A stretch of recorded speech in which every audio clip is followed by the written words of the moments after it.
What's going on, everybody? Hope you had a good weekend. I'm here to talk about two issues that are very polarizing, and they're going to be talked about for the next day or two as a lot of news cycle is. Stuff happens, everybody talks about it, and then we move on to the next situation. And two of the main things today are the Megyn Kelly Alex Jones interview that aired on NBC and a recent terror attack in London, England. So I'm going to wait 5 more seconds and then I'm going to begin. Looks like people are here. I'm going to just start. I'm going to start with the Alex Jones and Megyn Kelly interview. So what happened here was very interesting. It's been unfolding over the course of a week. Alex Jones interviewed Megyn Kelly. Rather, Megyn Kelly interviewed Alex Jones and was like, hey, Alex Jones. He provided all of the audio details. She said, Alex Jones, I want to do a feature on you. I did one on Vladimir Putin. She's doing Vladimir Putin, Alex Jones, and then Donald Trump.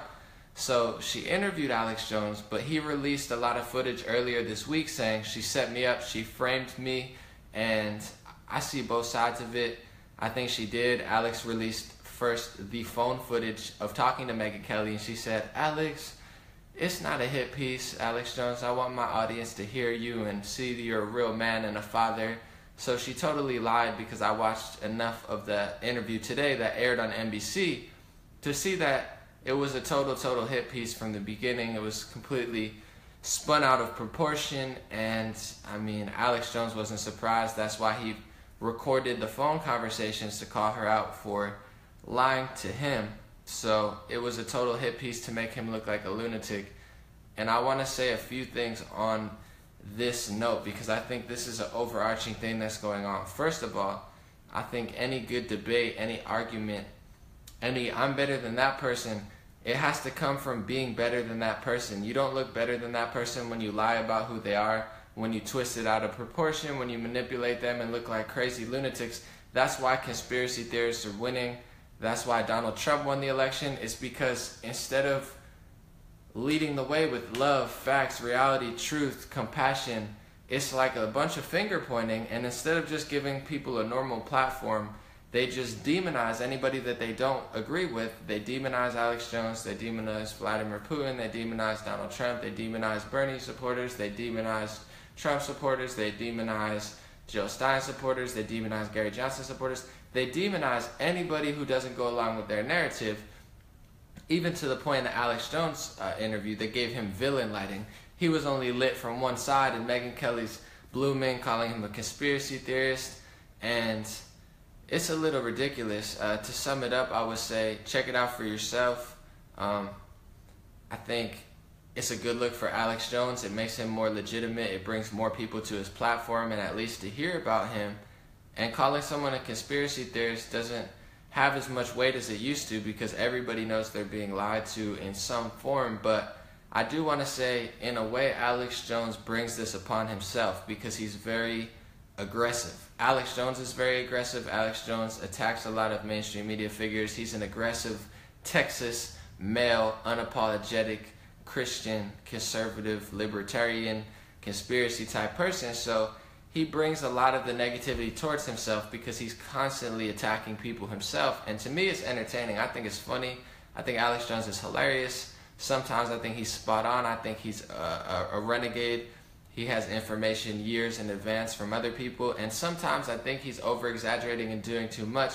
He doesn't help his case to appeal to that audience because he doesn't really water it down at all, and he doesn't try to connect with them. He just says what he wants to say. I think it's great. I think it stirs up the pot, but I do think Alex Jones brings a lot of that on himself because he doesn't know how to compose himself in a way that will relate to those type of people. But once again, the way to beat someone like Alex Jones is by just being a better person, being a more honest person, where Megyn Kelly and quote-unquote left or liberal media, instead of just presenting facts and logic and truth and being like, Alex Jones is right here, that's wrong, they paint him out to just be a complete lunatic, and it's a loss for NBC, maybe a win if they made money, but I think it's a loss for Megyn Kelly and a win for Alex Jones, because you don't make someone look crazy by lying about them, hiding footage, telling them, oh, it's not going to be a hit piece, and then lighting up, one side of their face like it's a villain from a movie. I mean, you're exposing yourself as biased and just liars. You can't beat the truth with a lie. the only way you could beat Alex Jones is by being more truthful and honest and calling him out when he is being a little rude, but they don't do that. So, in my opinion, I think the whole fiasco is hilarious. The fact that Alex Jones released the phone footage, the fact that he live streamed and did audio of his own interview. He's like narrating it as it's going on, telling you all the stuff it's fake. And I mean, I watched 10-15 minutes of it. It's clear to me that they set him up, and you could hear her phone calls. It's the #1 trending thing on YouTube. It's got over 1 million views already in a day or two, of the phone call of Megyn Kelly saying, "Oh, Alex, we just want to make you look like a normal father. We love you. We're not trying to make you look bad." And then they're like, "Deranged conspiracy theorists, that's dangerous." Like, they're such liars, it's getting annoying. And on this note, I would say Bernie Sanders supporters, Jill Stein supporters, Gary Johnson supporters, libertarians, free-thinking people, Christians, Muslims, Hindu, all of the people, if you're good people with good hearts, good minds, and good souls, just communicate, don't argue, don't fight. That's what they want you to do. Even people like Alex Jones, he's so aggressive that in a way he doesn't help unity. He goes on there and says, "I'm fighting the communists," point blank range. It's like, that's not going to get through to people. He can be divisive, but I do have love for Alex Jones because I think he's a revolutionary, and he's been right about a lot of terrorism years in advance. So once again, the mainstream media implodes on itself. How do you beat Donald Trump? By being better and more honest than him. How do you lose to Donald Trump? By being less honest and worse to him. Same with Alex Jones. They can't seem to get this concept. They just want to spin everything and lie about everything, and it just makes them look dumber. Is Alex Jones the all-being best person in the world? No, but if you go a peg below him and then point the finger at him, you just look dumb. So to wrap this up, check it out. It's pretty funny. I would say go on YouTube, check out some of Alex Jones' stuff. I think he's funny. I think he's got good energy. I think he's got good intentions. He can be divisive sometimes. He can be a little fringe, but he's one of the only people questioning things. That's what science and journalism is, question. He goes overboard sometimes, sure, a little bit, absolutely, but they act like you're crazy if you question things. Someone said Alex Jones could use a little finesse. Exactly. He has no finesse. He's just all headstrong, which is hilarious. It's funny to me. He's not me, I'm not him. It's cool. I think Alex Jones is funny, but for sure, he questions things, and there's nothing wrong with that. They make it crazy. Oh, why would they question the Newtown shooting? Why would they question 9/11? Why would they question that? Well, how do you silence the questioning? Is by telling the truth. But when you're constantly swiping up camera footage, creating fake stories, creating fake story plots and fake camera scenes and lighting people's face on one side, you're not convincing people that you're telling the truth. So once again, to beat people like Alex Jones, you just have to stop lying all the dang time. So I'm going to wrap that up about the Alex Jones Megyn Kelly thing. That's my thoughts on it. I'm looking forward to watching the whole thing later with Alex's commentary. Unless it gets too ridiculous, I'll probably turn it off, watch something else. To talk about the London terror attacks, and I think this is important because this type of stuff is happening. You know, I'm not a conspiracy theorist, but I question everything that happens because as we've seen time and time again, there are news stations that do stage events. They stage protests, they stage violence sometimes. It's been confirmed it's happening. It's not a conspiracy theory to say that some news sources and political elements have staged things. But I want to say, whether a lot of these things that's happened the last week or not, bad things happen all the time, we have to not let it divide us. In London, there was a terror attack today, and I will call it a terror attack because any sort of murder or violence or car ramming of some sort, of stabbing, to me is all terrorism. Terrorizing people's lives, killing people, injuring people is terrorism. And apparently London's was, it's not confirmed yet. I don't know the person. There was one guy who said it was a white male. I don't know his religious affiliation. I don't know if that's true or not. We'll figure it out. But apparently it was an anti-Muslim attack on people that were coming out of a mosque. And I want to say that there's going to be fringe people from all sides who do radical thing, and I think that's one of my main problems with people like Alex Jones and other people, that they point the finger at Islam, and that's fine if they're trying to reform it or make it better or point out things that other people aren't. I think there's a place for that. But when you're always pointing the finger at other cultures and other people, races, religions, genders, that's the whole problem in the world, is everybody's pointing the finger. and nobody knows how to self-reflect and get better. If everybody stopped pointing the finger at other cultures and other races and other religions and pointed the finger at themselves, we wouldn't have any terrorism. We wouldn't have any racism and all sorts of terrible things in the world. But it's getting to a point now where sides are so polarized.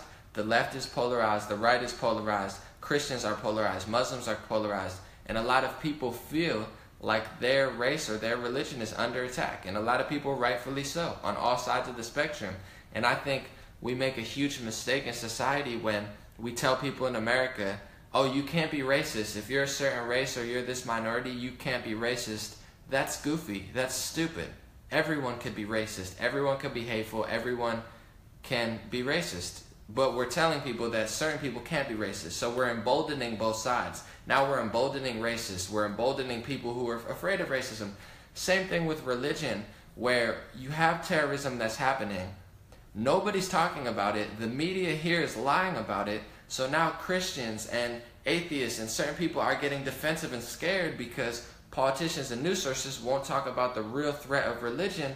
So now you have fringe people possibly, if this turns out to be true. Like I said, I take everything with a grain of salt because I know that there's so much stuff that goes on. I don't know who's doing what anymore. It's hard to tell who's staging what, who's doing this. But I will say it's emboldening people. Bernie Sanders supporters and socialists are getting emboldened. I went to the farmer's market today, and there's a woman who has Donald Trump's head with a giant atomic bomb on it. And I just had to talk to her. I was like, lady, relax. You're manifesting so much negativity and terrible stuff into the world. We got to calm down a little bit. But when you have leaders like Sadiq Khan who don't talk about terrorism enough and they don't mention it, and then you have leaders like Donald Trump who are talking about it a lot and they're aggressive in their approach, to me the balance is being lost a little bit. And I really pray to all races, religions, and people to regain the balance because it's unhealthy from all sides. People like Sadiq Khan,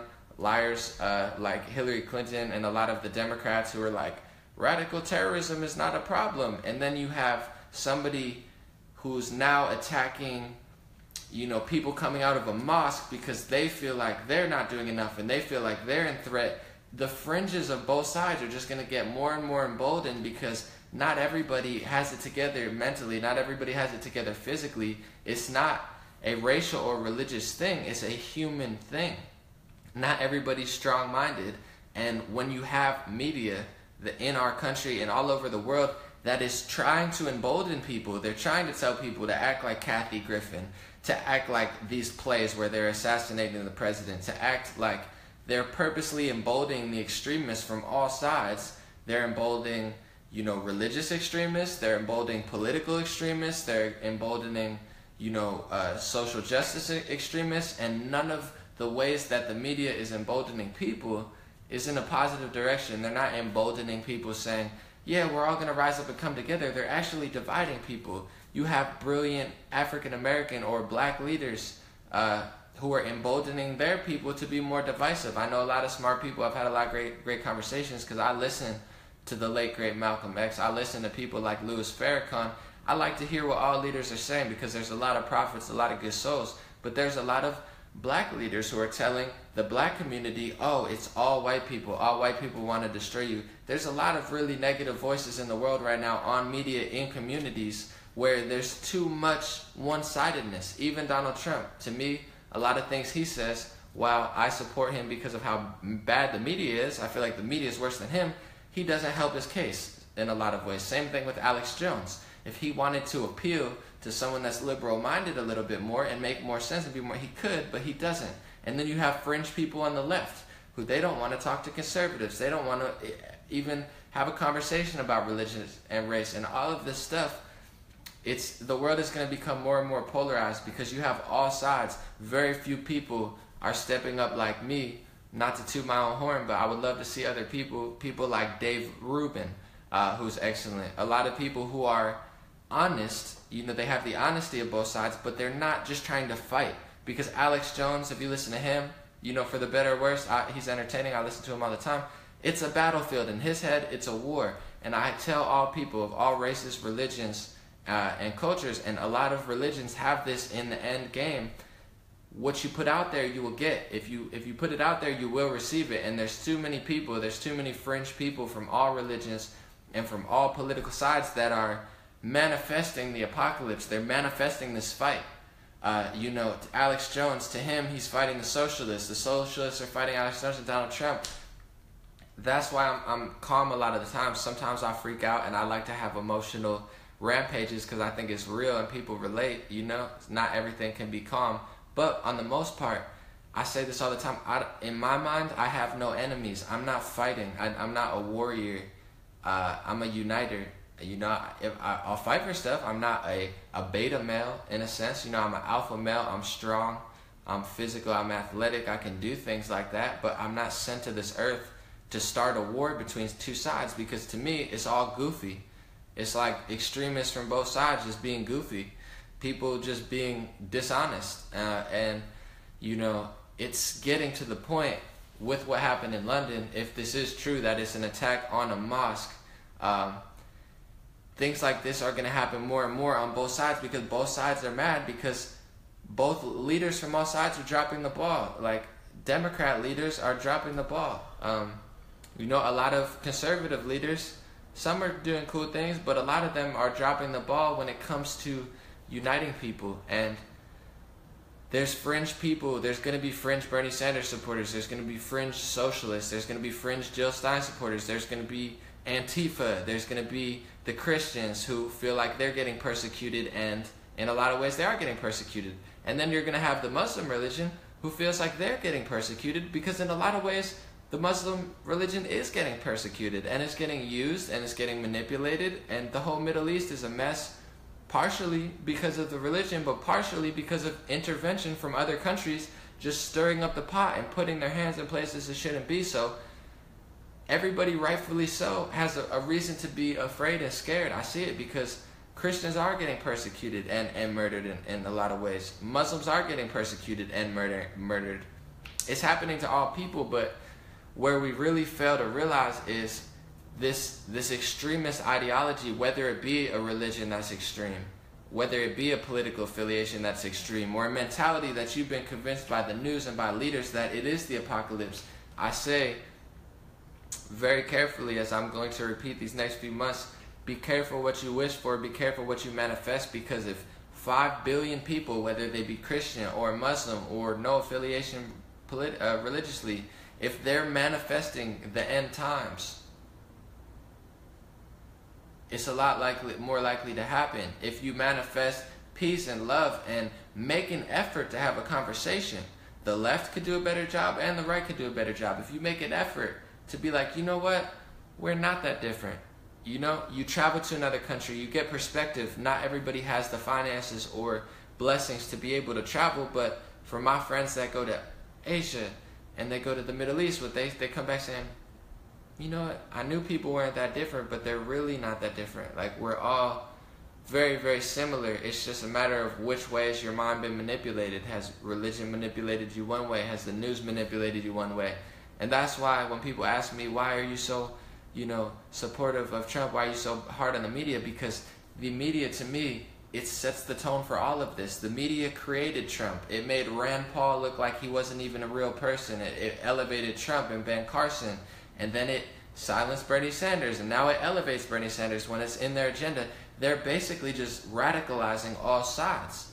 And it's the truth, because they're making half of America feel like it's apocalypse. They're making these people feel a certain way. They're lying about terrorists. They're funding them with weapons. They're funding them with weapons. It's a recipe for a disaster. But to leave on a positive note, I think it's an incredible time where I think there's more conscious people now than ever. There's more good people. The American Constitution was written in such a way, albeit it has its flaws and may have been historically used to oppress people. I think that it was written in such a way that we're in a really good spot. We're in a good spot geographically in the world, and we're in a good spot mentally and physically. I think the awakening is happening. I think there's certain elements outside of human beings that cannot be stopped. There's a godlike force in the world, in the universe, that the light always shines through. So I say, don't worry about it. And that's my main qualm with a lot of news sources, is one way or another it's the apocalypse. If I don't get my way, it's the apocalypse. If that happens, it's the apocalypse. If Donald Trump wins, it's the apocalypse. If that person does that, It's not. Everybody needs to relax and just put good energy out there, because these are the greatest times to be alive. We're making strides in food. We're making strides in natural, gases and clean energy. We're making strides mentally, physically. It's a beautiful, beautiful time to be alive, and there's so many brilliant people all over the world with good minds, good souls, and really putting good energy out there. When I was young in 2008, if I talked about any of the stuff I talked about now, it would be called a conspiracy theory, and everybody would think I'm crazy. My parents, my friends, everybody. But nowadays, it's almost common knowledge. A lot of the stuff that I talk about that's not too extreme, it's common knowledge. It's not like, wow, that's crazy. He said the news lies. Everybody knows the news lies. So to me, it's the greatest times to be alive, and what they're doing is flipping it to tell people that it's the worst times to be alive, because that's their last-ditch effort to really regain control of power. If everybody knows that it's the greatest time to be alive, if everybody knows they can manifest good stuff, if everybody knows how powerful they truly are, then they don't have any power. So it's a last-ditch effort to make people, it's the worst time to be alive. Everybody's so divisive. In a way, we're more connected now than ever, but it's not a politician, it's not a person, it's not going to be Donald Trump or Sadiq Khan or Hillary Clinton or anybody. It's going to be a collective group of people who come together and decide, is this my future, is this my future, is this my future, is this my future? And it all starts with the present. So don't look too far down the road, don't look too far down in the past. Focus on now, focus on enjoying your life, enjoying the moment that you have. Go moment by moment, do the most you can in that hour, that day, that year, and relax a little bit, talk to your brothers and sisters, and realize life is not so bad. It's always going to be a lot of evil going on, always going to be a lot of good, but the good is shining through, and these are the greatest times to speak the truth. Back in the day, if you spoke the truth, you had no platform. You didn't even have a country to live in. They would ban you or kill you or do something to you for speaking the truth, and now you have thousands of people who make a living being more honest than the status quo, and that's incredible. So that's my opinion on the Alex Jones Megyn Kelly interview. That's my opinion on the terrorism that happened in London, and I've said multiple times why I think terrorism is not going to stop anytime soon. It's because the whole thing is being manipulated. They're lying about this, then they're lying about this, then they're mad that they're lying about this, then they're mad that they're not talking about this, and it all starts from our leaders and our media and ourselves. If everybody stopped watching certain news sources, they wouldn't have a job. We employ people. We employ the food industry. Yes, they have power. Yes, they have control. Yes, they have so many things, but we have the ability to be, singular universes, the human being. And that's powerful. I think we have more power than most people realize, and I'm going to leave it on that note.